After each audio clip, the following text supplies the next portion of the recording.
Voilà, mesdemoiselles et messieurs, merci de nous rejoindre sur la télévision en Nasr 24. Bienvenue au compte de ces journaux.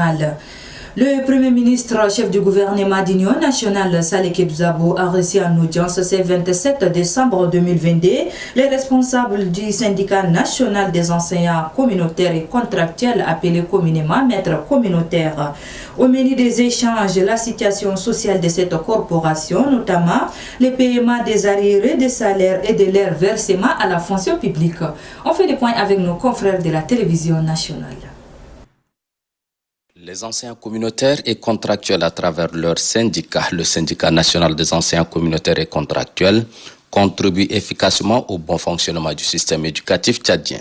Selon les statistiques, sur plus de 34 000 enseignants communautaires et contractuels actifs sur le terrain, plus de 15 000 sont pris en charge par la Banque mondiale.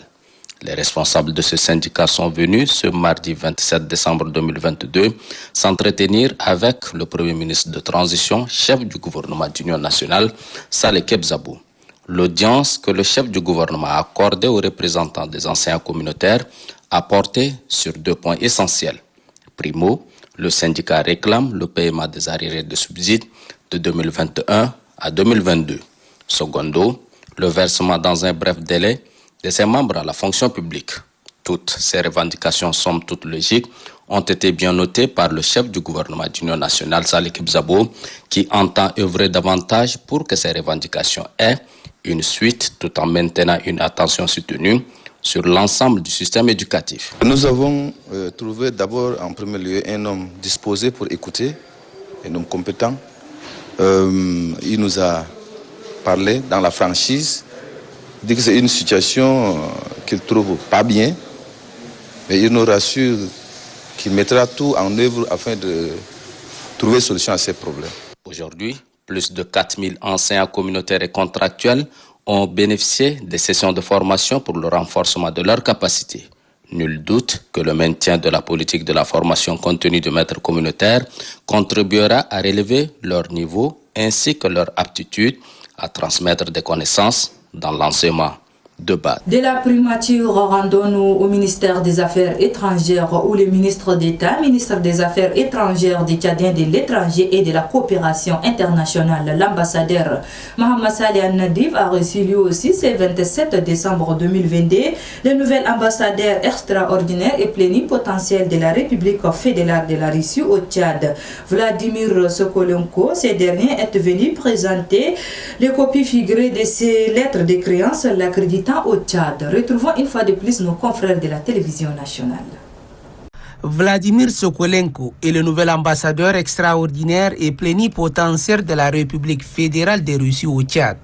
Il vient ce mardi matin présenter au ministre d'État, ministre des Affaires étrangères des Tchadiens de l'étranger et de la coopération internationale, l'ambassadeur Mohamed Saleh Nadif, les copies figurées de son accréditation au Tchad. Occasion pour les deux personnalités de faire le tour d'horizon des questions liées aux relations de coopération entre N'Djamena et Moscou. Le diplomate russe s'est dit honoré car désormais, il est le garant de la coopération Tchad-Russie. J'espère que nous pouvons travailler ensemble comme notre ami tchadien pour renforcer notre relation bilatérale, pour commencer notre coopération dans le domaine nouveau. Je voudrais souligner que nous avons toutes les choses nécessaires pour faire ça.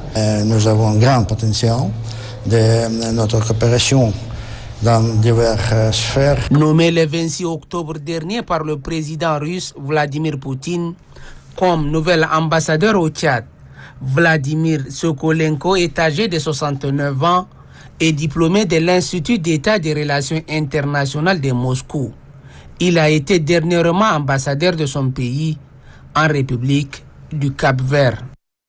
Et puis en éducation, l'Organisation des Nations Unies pour l'éducation, la science et la culture, UNESCO, a remis des équipements bureautiques et informatiques au ministère de l'Éducation nationale et de la promotion civique.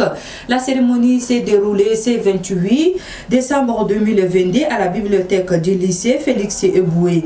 Et c'est le secrétaire d'État au ministère de l'Éducation nationale et de la promotion civique qui a présidé la cérémonie en présence du représentant représentant du coordinateur par intérim de l'antenne de l'UNESCO au Tchad et du délégué provincial de l'éducation nationale de la promotion civique et plusieurs autres invités.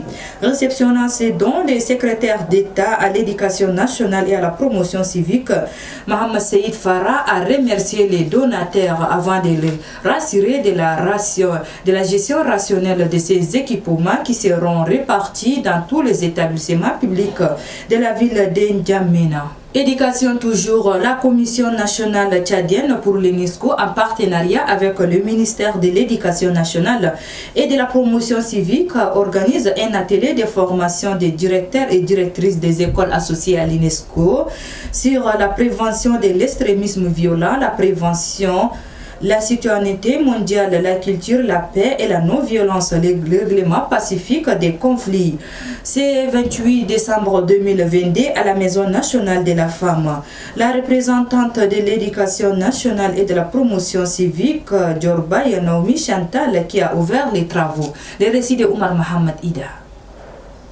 L'objectif de cet atelier est d'outiller les directeurs et les directrices des écoles associées à l'UNESCO sur la prévention de l'extrémisme violent, la citoyenneté mondiale, la culture de la paix et les non-violences, ainsi que le règlement pacifique et les conflits. Lançant officiellement la dite formation, la représentante du ministre de l'Éducation nationale et de la promotion civique, Djorbay Mounoubaye Chantal, a souligné l'importance de cette formation. Cet atelier est une opportunité pour vous de suivre une formation sur des thématiques qui constituent aujourd'hui autant de défis à relever que chacun de nous en vue d'assurer une éducation de qualité qui va laisser aux générations futures un monde libéré de la pauvreté et de la violence. En cherchant à apprendre davantage sur les défis mondiaux dont les effets néfastes accablent notre pays en premier lieu, vous démontrez votre détermination à participer activement à la mise en œuvre des recommandations, aussi bien du rapport d'enquête parlementaire sur l'éducation réalisé en 2018, que celle du récent dialogue inclusif et souverain, mettant en exergue le développement d'une éducation de qualité et respectueuse des valeurs de paix et de transmission interculturelle. En effet, au cours de cet atelier, grâce à la compétence des experts tchadiens ici présents, vous allez bénéficier d'une formation sur l'éducation à la prévention de l'extrémisme violent, l'éducation à la citoyenneté mondiale, à la culture de la paix et à la non-violence, l'éducation au règlement pacifique des conflits et au changement climatique. À cet égard, je voudrais témoigner ma reconnaissance aux formateurs pour leur disponibilité et engagement à transmettre les connaissances en la matière. J'exhorte également les participantes et les participants à donner le meilleur d'eux pour l'assimilation des connaissances qui leur seront transmises aux fins de faciliter la démultiplication en milieu scolaire et dans la vie quotidienne. Pour ma part, je me ferai le devoir, avec l'appui de nos partenaires, de faire intégrer les thématiques dans les programmes et contenus de formation initiale et continue des enseignants. Sur ce, je déclare ouvert l'atelier de formation des directrices et directeurs d'écoles associés à l'UNESCO. Je vous remercie. Rappelons que cet atelier durera 3 jours. Et puis culture pour boucler cette édition. 5 jours après son ouverture, le Festival national des arts et de la culture d'Ari bat son plein. Ce 27 décembre 2022, une équipe de la radio-télévision An-Nasr 24 est allée constater l'ambiance du festival. Reportage Mohamed Toukour.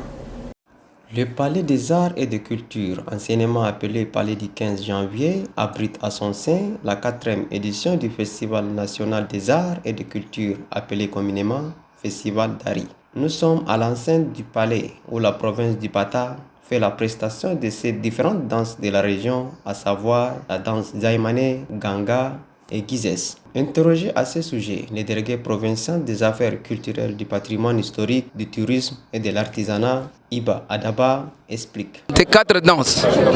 Une danse appelée Zaïmané, qui veut dire nous avons bilo. Nous avons bilo par rapport à un dur travail, donc tel que la récolte, soit circoncision, baptême, mariage. Donc il faut au moins danser pour montrer sa joie. Après ça, nous avons une deuxième danse appelée Ganga. C'est une danse qui se danse avec le grand boubou. C'est une danse de responsable. Quand le pas, vous avez vu que les pas sont durs, ils sont en train de démontrer une danse de grandes personnes. Après ça, nous avons une danse appelée Gizès. Gizès, c'est une danse qui montre beaucoup la joie.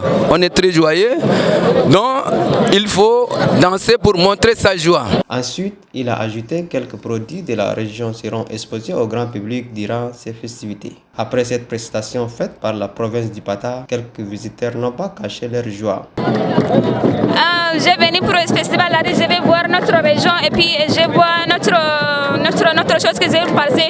Donc pour cela qu'on a venu sur le festival d'Ari, on a venu pour les voir toute notre région de Tchad. Je suis très content pour tout ce que je suis en train de suivre aujourd'hui. C'est quelque chose qui est très important dans notre pays Tchad. C'est des choses qui est passé avant nos grands-pères, avant de venir sur nous. Moi, je suis très content. Par rapport à aujourd'hui, je suis venu ici. Je n'ai pas vu ce que j'ai vu avant. Mais aujourd'hui, j'ai vu ici. Donc, je suis fier de tout ce qui est passé aujourd'hui.